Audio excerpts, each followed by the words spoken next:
Hello বন্ধুরা, আমার চ্যানেলে সবাইকে ওয়েলকাম।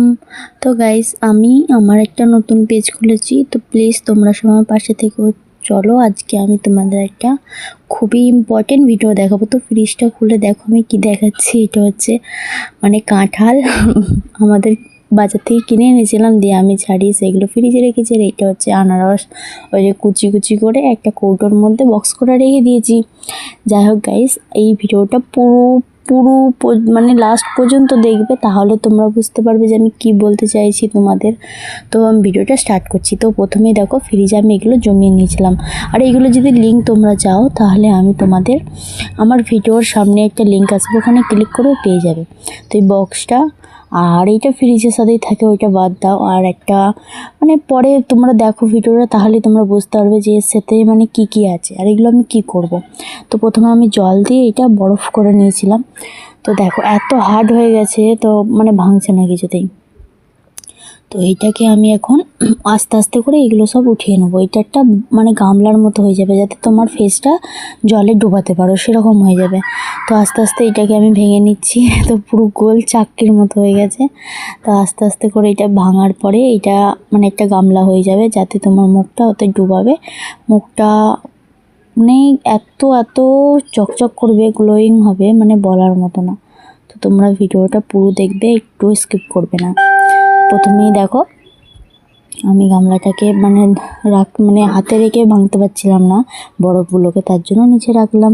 নিচে রেখে তো গামলাটার সাথে প্রথমে আমি কি করলাম, হাতে করে করে ঘুরিয়ে যাচ্ছি, মনে হচ্ছে যেন ভেঙে যাবে। কিন্তু এটা রাবারের মতো, যেমন একটা রাবার হয় না, যতই ঘষবে কিছু হয় না, এরকম।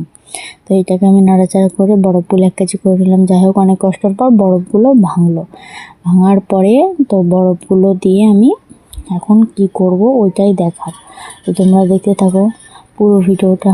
চলো, বরফ জমে গেছে, দেখো বরফগুলো কত বড় বড় হয়ে গেছে, পুরো গামলা জুড়ে বরফ। আর এর সাথে আমি আরও বরফ অ্যাড করব, আরও জল টল সব কিছু অ্যাড করব। তো পুরো ভিডিওটা দেখতে থাকো, না হলে কিন্তু তোমরা বুঝবে না। তো একদম হার্ড হয়ে গেছে বরফ, পুরো যাকে বলে। আমি হাতে করে একটু ঘষছিলাম, দেখছিলাম যে পুরো যেমন একটা ছুরি অস্ত্র হয় না, সেরকম। তো আমি বিছানার উপরে এটা রেখে তো একটু জল ঢেলে দিয়েছিলাম, এরকম হয়ে গেছে। তো আমি এবার ফেসটা ডুবাচ্ছি। দেখো, আমি ফেসটা জাস্ট কিছুক্ষণ রাখবো, যতক্ষণ তুমি রাখতে পারবে ততক্ষণই রাখবে। তো এতটা ঠান্ডা, পুরো মুখটা তোমার মনে হচ্ছে যেন কেউ ইচ্ছা করে বরফের মধ্যে মুখ গুঁজিয়ে দিয়ে টিপে রেখেছে, কিন্তু সেরকম তো না। এটা করলে তুমি ফলো পাবে। তো চলো, আমি 2-3 বার এরকম মুখটা চুবিয়ে নিলাম। চুবিয়ে নেওয়ার পরে দেখো, মুখটা আস্তে আস্তে আমি তোমাদের ক্যামেরায় দেখাচ্ছি। দেখো ফেসটা, দেখো প্রথমে কীরকম ছিল আর এখন দেখো।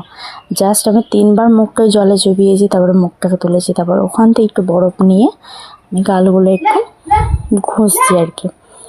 তো এইটা আমি সপ্তাহে 2-3 দিন করি। তো আমার ফেসটা কোনো কিছু, আমি মেকআপ টেকআপ কোনো কিছু না, দেখতেই পাচ্ছ যে মুখে কোনো কিছু লাগিয়েছি প্লাস কিচ্ছু না। নর্মালি ঘরেতে যেমন থেকে, এমনকি লিপস্টিকও না, যেমন ঘরে থেকে সেরকম। তো এই ব্রাশটাও ওর সাথেই আছে। এই লিঙ্ক যদি তোমরা চাও আমি তোমাদের পাঠিয়ে দেবো, ইনবক্স করো আমাকে, বলো, আমি দিয়ে দেবো। এই যে একটা ব্রাশের মতো, এটাও রাবারের মতো পুরোপুরি। এটা দিয়ে ভালো করে মুখটাকে রাফ করতে হবে। তোমার যেখানে যেখানে পিম্পল কিংবা যেখানে যেখানে তোমার একনি আছে, সেখানে তুমি আস্তে আস্তে হাতে করে রাব করবে। অনেক জোরেও ঘষবে না, অনেক আস্তে না, মিনিমাম যে তুমি 1 মিনিট মতো ভালো করে একদম ঘষে নেবে। তো আমি ভিডিওর জন্য তাড়াতাড়ি করে বলে দিচ্ছি, দেখিয়ে দিচ্ছি কীভাবে কী করবে। তো চলো, আমি এটা ঘষা আমার কমপ্লিট। তো এবার আমি দেখো নিচেটাতে, গলার এখানে, তো আমার ভিডিওটা লাস্ট পর্যন্ত দেখবে। তো এটা একটা ব্রাশের মতো, তো এটাতে আমি মুখটা দেখলে ভালো করে রাফ করছি। তো এতে কি হবে, রাফ করলে তোমার মুখটা জাস্ট কালো স্পট, তারপরে একনি। তো আমার পাশে থেকেও আমার নতুন চ্যানেল তোমরা ফলো